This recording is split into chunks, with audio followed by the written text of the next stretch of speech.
Donc oui, nous voici dans les années 60-70, dernier chantier mécanisé de la région. Évolution très importante, vous voyez au-dessus de nos têtes et sur le côté, le soutènement qui est désormais monté sur des reins hydrauliques. Soutènement plus efficace qui supportera davantage de pression de terrain. Mais il a aussi des désavantages ce soutènement, si elles sont soulevées. On voit très bien ici. Voilà, on voit la poussière. Et regardez surtout ce que le mineur porte autour du cou. Qu'est-ce que c'est? Oui, sauf que là, il n'est pas sur son nez. Le mineur ne porte pas le masque parce que d'une part, avec la chaleur et l'humidité qui règne au fond, le cœur... Alors, ça dépend. Si on est vraiment très proche de la surface et qu'il y a risque d'effondrement, d'affaissement de terrain en surface, oui, on va combler avec des déchets, avec les roches qui n'étaient pas du charbon. Ça permet de combler. Si on est par contre au-delà des 600 mètres de profondeur, on peut laisser relâcher. Hein, ce qu'on appelle le foudroyage. C'est une opération risquée qui paraît risquée, c'est vrai, mais qui évolue. On va laisser se combler naturellement, parce qu'on sait qu'en surface, il n'y aura pas de risque d'affaissement. Donc ça dépend de la profondeur à laquelle on se... Et sur les exploitations de la région, oui. Y a-t-il des affaissements de terrain, de villes entières? Alors, de entières peut-être villes entières, mais au moins des surfaces. surfaces. Oui, bien sûr. Encore aujourd'hui dans le paysage, ça se voit. Si vous allez du côté de Valenciennes, à Walers-Saint-Rambert, on a aussi un site minier. On a ce qu'on appelle la Maragorio. Donc, c'est un espace qui n'existait pas avant l'affaissement minier. Si vous allez sur Lens, il y a une différence de niveau entre la gare et les rails. C'est dû en affaissement minier. Aujourd'hui, c'est stabilisé. Là, on étincelle. Explosion, oui, c'est ce qu'on appelle le coup de Grisou. Le Nord-Pas-de-Calais fut d'ailleurs le témoin de la plus grande catastrophe minière d'Europe. Compagnie des mines de Courrières, 10 mars 1906, où un coup de grisou a entraîné la mort de 1099 mineurs. Imaginez, ils étaient quasiment 1800. 1099 victimes en une seule journée. Vous imaginez bien qu'après la catastrophe de Courrières, beaucoup trop meurtrière, les ingénieurs ont enfin repensé à la sécurité au fond et ils ont mis en place ce premier système d'arrêt-barrage. Les planches posées en équilibre. Par contre, sur ces planches, de la poussière, comme de la craie ou de la chaux, parce que l'avantage avec cette poussière, elles ne prennent pas feu. Donc imaginez, l'onde de choc créée par l'explosion renverse toutes ces planches, toute la poussière s'élève ensuite dans la galerie pour créer comme un mur qui... Voilà, stop les flammes, les étouffe. Système simple, ingénieux, efficace à votre avis? Ah oui et non, ça a été efficace, mais seulement jusqu'au 27 décembre 1974, où à Liévin, près de Lens en Pas-de-Calais, il y a un coup de grisou. 42 mineurs ont été, 42 mineurs ont été tués lors de cette catastrophe. On a remarqué que les planches ne s'étaient pas retournées, renversées, car l'explosion n'a pas été assez puissante. Explosion dite molle. Donc, dans les années 70, on a réfléchi à un autre système plus efficace, celui-ci. Des bacs en plastique remplis. Eh oui, tout simplement de l'eau. Donc, sur la télévision, je vais vous montrer une courte vidéo, mais qui va vous résumer comment ça fonctionne exactement. Alors, le temps d'envoyer ça. L'étincelle électrique qui se produit met le feu au pays. La flamme qui se propage s'amplifie et provoque une dilatation brutale des gaz. Cette dilatation produit un souffle qui soulève les poussières déposées dans la galerie et les met en suspension. L'inflammation de ces poussières entretient la flamme qui se propage ainsi de proche en proche dans la galerie en provoquant toujours devant elle un souffle qui soulève les poussières. Il faudrait empêcher sa propagation. Des centres de recherche européens ont mis au point des arrêts barrages à eau, constitués par des bacs en PVC ou en polystyrène. La structure fragile de ces bacs à eau leur permet de se briser au passage du souffle et de libérer l'eau qu'ils contiennent en la pulvérisant dans toute la section de la galerie. La flamme arrivant au niveau des bacs rencontre alors un nuage d'eau pulvérisée qui provoque son extinction. Donc vous voyez, ce second système paraît lui aussi très simple, mais il est bien plus efficace. On a un exemple. Alors pas dans le Pas-de-Calais, mais en Lorraine, notre région minière importante. Forbach, le 25 février 1985, il y a eu un coup de grisou. 22 mineurs ont été tués, mais attention, c'était les mineurs dans le chantier, face à la poche de grisou. Ils n'ont malheureusement pas eu le temps de se sauver. Par contre, les 2000 mineurs de l'autre côté des arrêts barrages, eux, ils ont été sauvés. Donc oui, ces arrêts barrages ont prouvé qu'on peut éviter des catastrophes meurtrières comme celle de Courrières se reproduisent. Ça va en tout cas, ces arrêts barrages? Bah écoutez, ma visite touche pratiquement à sa fin et je vais pouvoir répondre à la question que vous avez posée tout à l'heure. Je crois que c'était sur la profondeur. Bon, je sais pas s'il y a encore beaucoup de suspense. Hein. Vous avez déjà vu la lumière au bout du tunnel? Je vais pas dire c'est la fin de notre vie, hein, mais on va s'en approcher. Sur le côté, vous verrez des chariots où déposer les casques, des poubelles pour jeter les charlottes, et nous aurons une conclusion sur tout ce que nous avons vu dans ces galeries. Allons-y. 10 mètres, rien que dans l'ascenseur où les mineurs étaient tirés dans le vide. Nous sommes allés lentement pour finalement rejoindre ces galeries reconstituées en surface. Mais à votre avis, pourquoi je ne pouvais pas réellement vous emmener sous terre? Premier point le plus logique, bien sûr, la dangerosité. C'est bien trop dangereux d'emmener du pic aussi profondément. Mais surtout quand les mines ont fermé les galeries Snopion, on ne les a pas laissées à l'abandon comme ça. Trop de risques d'effondrement, d'affaissement de terrain en surface. Il y en a eu d'ailleurs beaucoup dans la région. Donc pour éviter que ces affaissements ne se reproduisent, les galeries trop proches de la surface, c'est vrai, on les a comblées, on les a rebouchées. Mais une grande majorité des galeries très profondes, s'il n'y avait pas de affaissements, si elles étaient facilement inondables avec les nappes phréatiques, on les a laissées se noyer. Mais dans tous les cas, aujourd'hui, impossible d'y retourner car ces galeries n'existent plus, tout simplement. Donc, à ce décor, retirez tout ce qui appartient au musée, chemin, éclairage, bancs, poubelles, sortie de secours, écran plasma. J'allais dire la guide, mais moi j'aurais plus de boulot. Hein. Vous rajoutez bruit, chaleur, humidité, poussière, et c'était comme pour nous. Alors avant que nous nous quittions, je réponds juste à une question aussi qu'on m'a posée juste avant. Sachez que oui, les mines ont fermé en 1990. La dernière mine de charbon en France, c'est en 2004, en Lorraine, donc c'est pas si vieux que ça. Mais sachez qu'on a fermé, non pas parce qu'il n'y avait plus de charbon, les réserves de charbon sont toujours présentes. On estime que si on reprenait l'extraction aujourd'hui dans le Nord, on pourrait encore extraire pour à peu près un siècle et demi. Donc du charbon, il y en a encore, c'est juste que c'est beaucoup trop cher d'extraire dans notre pays. Les mines sont uniquement, enfin quasiment tous uniquement souterraines. Vous avez vu tous les travaux qu'il faut réaliser pour aller chercher ce charbon.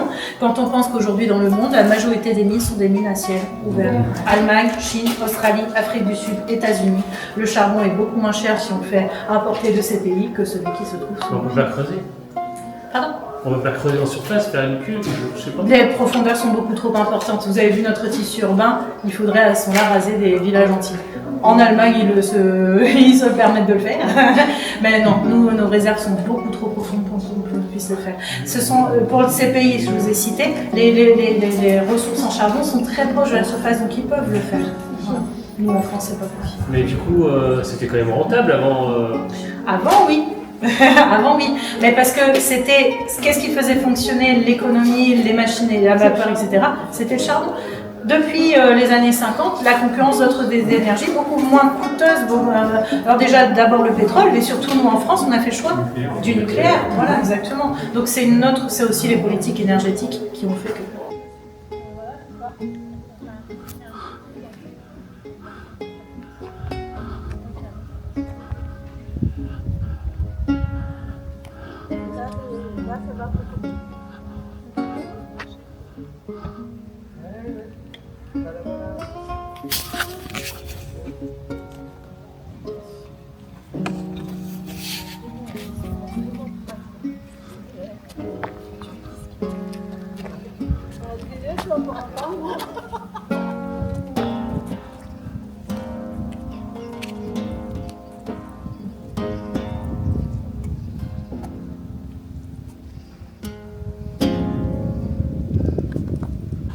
Ceci est donc la passerelle qui mène, une fois habillé en tenue mineure, d'accéder.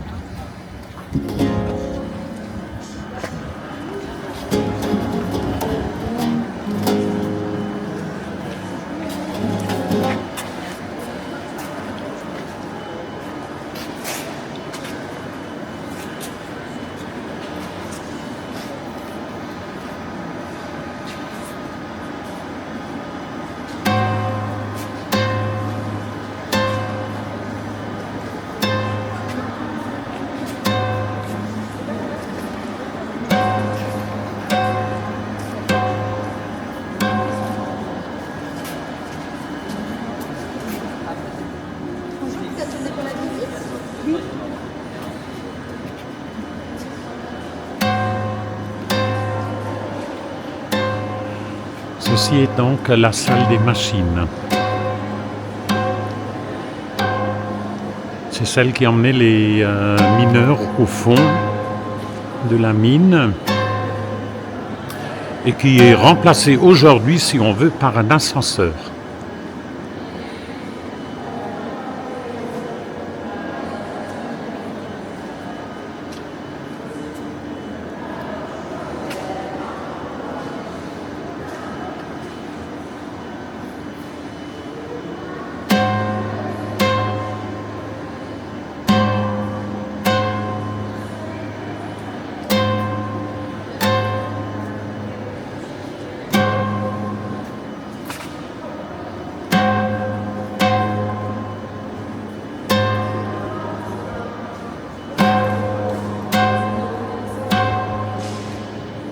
Ceci est un treuil d'extraction et de secours à vapeur ou à air comprimé.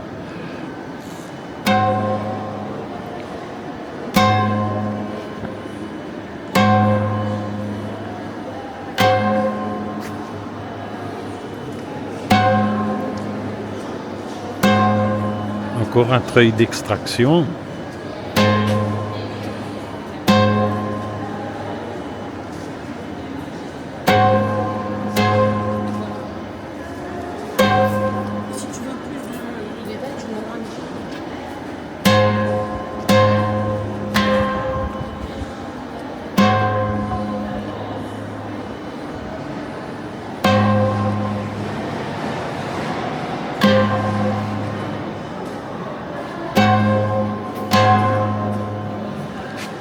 Et ceci est un turbo-alternateur.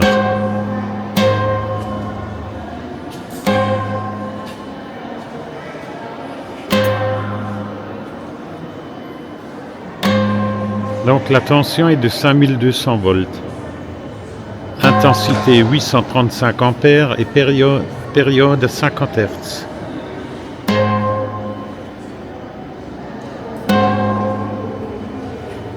Elle se compose d'une turbine et d'un alternateur.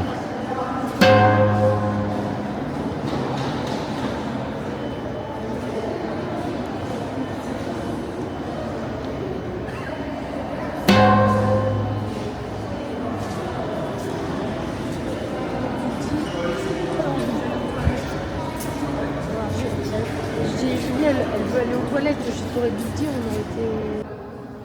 Ceci est une turbine à ailettes.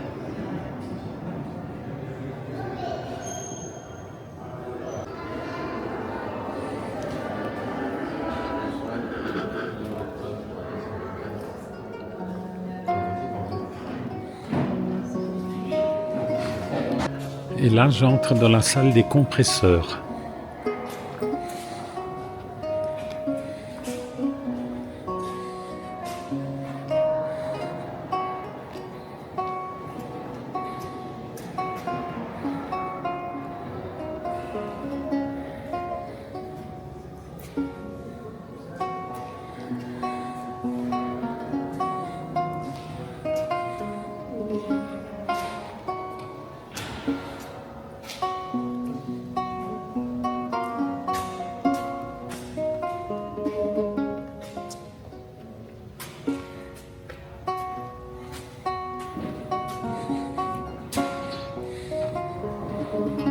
Les visiteurs appartenant au groupe 23 sont attendus devant la salle 10. Merci. Là, ce sont les panneaux de contrôle et de commande.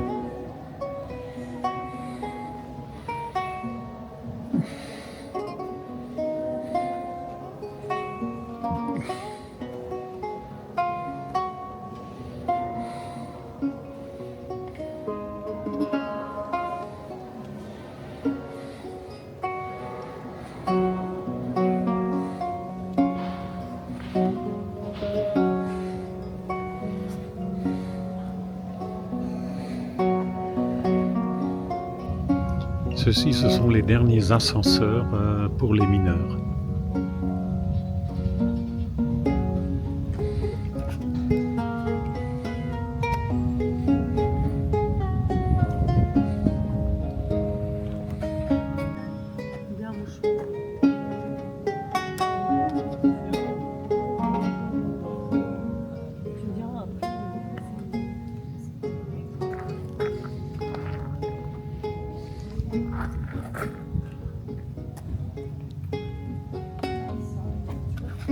Nous sommes à la lampisterie.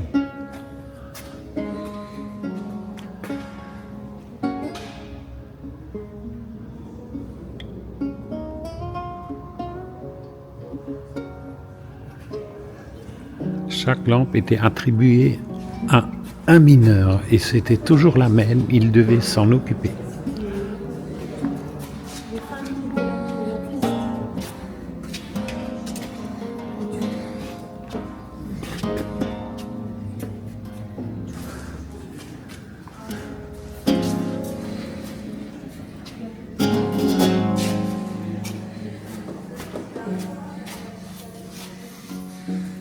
Les visiteurs appartenant au groupe 24 sont attendus en verrière des machines. Merci.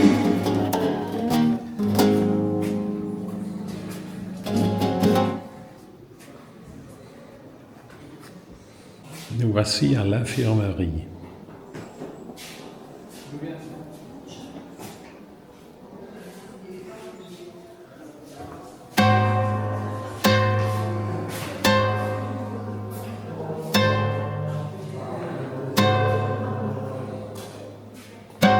Les visiteurs appartenant au groupe 24 sont attendus en verrière des machines. Merci.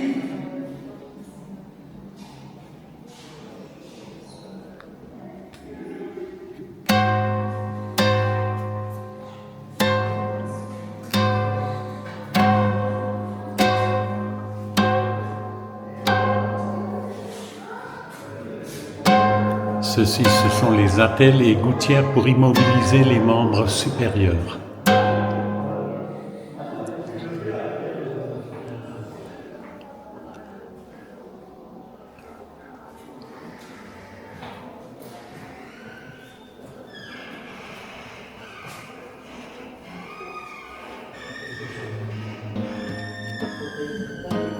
Voilà, ceci est le bureau du responsable. Salle des pendus, où les mineurs venaient se changer.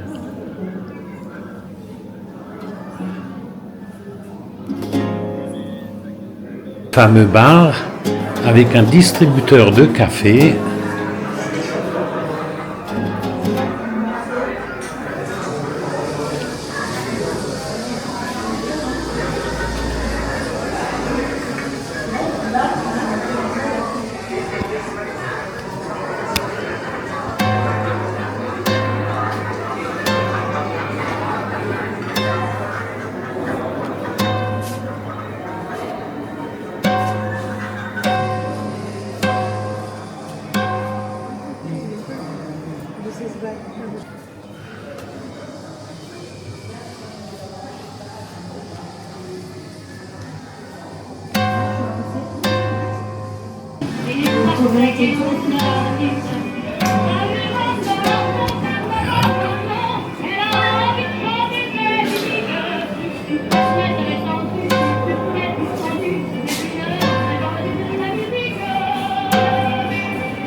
La cafetière, elle est toujours...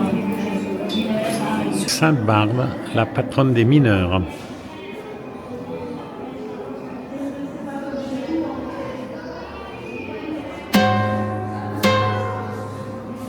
L'habillement des Marocains quand ils sont venus travailler dans les villes, dans les mines.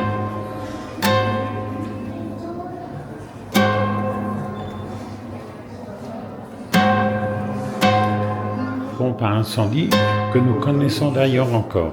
C'est à peu près le même style.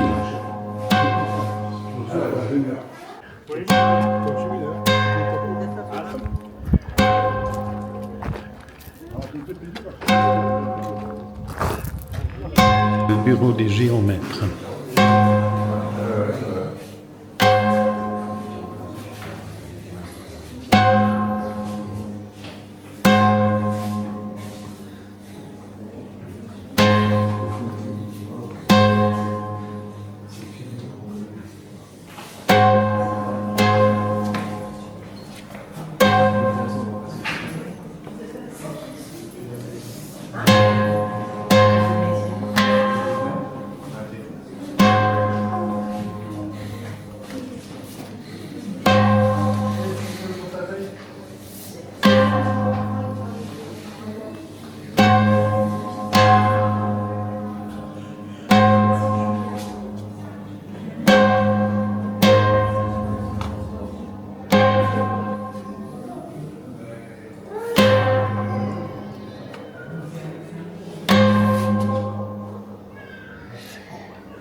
Et le bureau de l'ingénieur.